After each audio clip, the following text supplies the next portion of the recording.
এই আন্দোলনের একটা অন্যতম প্রধান ঘটনা যেটা আগে কখনোই ঘটে নাই।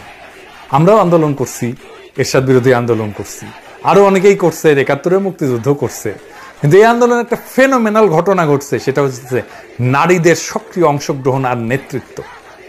এই লড়াইয়ে অবিশ্বাস্যভাবে আবিষ্কার করলাম আমাদের মেয়েদের। আমরাও রাজনীতি করছি রে ভাই, মেয়েরা আমাদের সংগঠন করতো, কিন্তু এই মেয়েরা তো আগুন। এক একজন কথা বলে, তার বাক্যচয়ন, তার ডেলিভারি, তার বডি ল্যাঙ্গুয়েজ, তার সাহস, তার আর্টিকুলেশন অবিশ্বাস্য। এই তারুণ্য কেন এত শক্তিশালী তার আগের প্রজন্মের চাইতে বহু গুণে? কারণ এই নারীরা, এই মেয়েরা। আমি গতকাল একটা মেয়ের ক্লিপ ইউজ করছি এপিসোডে, আমি এটা বারবার দেখছি। আপনারা আবার দেখেন, এইটা সাহেব আবার দেখান, ওই যে পিছনে পুলিশ, সামনে স্বাধীনতা। আমরা লাশ হয়ে বের হবো ওখান থেকে।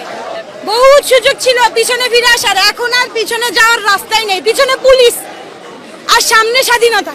অবশ্যই আমরা সম্মানের সাথে মৃত্যু গ্রহণ করতে রাজি আছি। আপনি দেখছেন তার বডি ল্যাঙ্গুয়েজ, তার কারেজ, তার আর্টিকুলেশন, উদ্দীপনা জাগানোর মতো কথা, তার মুভমেন্ট দারুণ সিনেমাটিক। এইটা আমরা আগে বাংলাদেশে কখনো দেখি নাই। আসেন আমরা তাদের কিছু মেয়েদের কিছু কথা শুনি এই আন্দোলনে। সরকারকে আমার একটা প্রশ্ন, আমরা যদি যারা, আমরা তো হাতে অস্ত্র নেই নাই, আমরা খালি লাঠি আর ইট নিয়ে নামছি, আপনারা tear shell, rubber bullet, original bullet, বোমা, যে যা পারছেন রাইফেল নিয়ে নামছেন, আমাদের হাতে যদি অস্ত্র ওঠে আপনারা কি বাঁচবেন? একটা ৪ কোটি রাজাকারের হাতে যদি অস্ত্র ওঠে আপনারা কি থাকতে পারবেন?